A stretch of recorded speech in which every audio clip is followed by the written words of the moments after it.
India TV 9 news Maharashtra.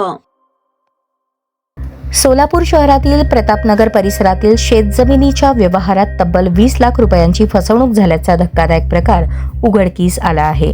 या प्रकरणी gel road police ठाण्यात तिघांविरोधात गुन्हा दाखल करण्यात आला असून पोलीस अधिक तपास करत आहेत. मिळालेल्या माहितीनुसार मेनका शिखराज राठोड वय 43 राहणार मंत्री चंडक रेसिडेन्सी विजापूर रोड सोलापूर यांनी याबाबत फिर्याद दाखल केली आहे. त्यांच्या म्हणण्यानुसार प्रतापनगर येथील गट क्रमांक 27/5 मधील काही शेतजमीन 80 लाख रुपयांना खरेदी करण्याचे ठरले होते. या व्यवहारासाठी 6 लाख रुपये बँकेद्वारे तर 14 लाख रुपये रोख स्वरूपात देण्यात आले होते. अशा प्रकारे एकूण 20 लाख रुपये संबंधितांना देण्यात आले होते. या व्यवहारात तानाजी कलाल, त्यांची पत्नी प्रेमा कलाल आणि मुलगा विकी कलाल यांनी इसारा पावती, नोटरी व इतर कागदपत्रांच्या आधारे जमीन विक्रीचे आश्वासन दिल्याचा आरोप फिर्यादीने केला आहे.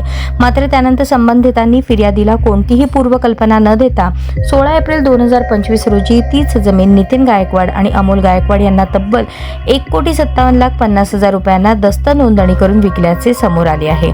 त्यामुळे फिर्यादींना दिलेल्या आश्वासनांचा भंग झाला असून त्यांची 20 लाख रुपयांची फसवणूक झाल्याचा आरोप त्यांनी केला आहे.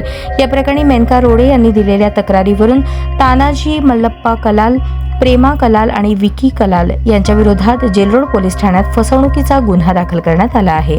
जमिनीच्या व्यवहारांमध्ये फसवणुकीच्या घटना वाढत असल्याने नागरिकांनी कोणताही व्यवहार करण्यापूर्वी मालमत्तेची मालकी, कर्जबोजा, अतिक्रमण आणि नोंदणी संबंधी सर्व कागदपत्रांची खातरजमा करण्याचे आवाहन कायदेतज्ञांकडून करण्यात आले आहे.